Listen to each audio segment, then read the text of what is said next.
binuksan ang puso ko, at sa bawat sandali pag-ibig ay tumubo.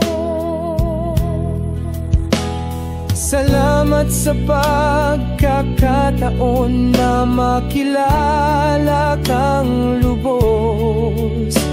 Sa bawat I love you mo, lalo kong nararamdaman ang Diyos. Ngayon bawat alaala'y kay ganda, kung paano naging ikaw ang aking sinta.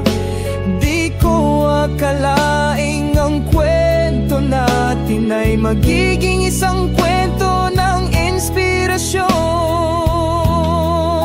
Sa hindi inaasahan, nagtagpo ang dating landas. Ikaw at ako, nahulog ang loob. Ngayon, alam ko na ito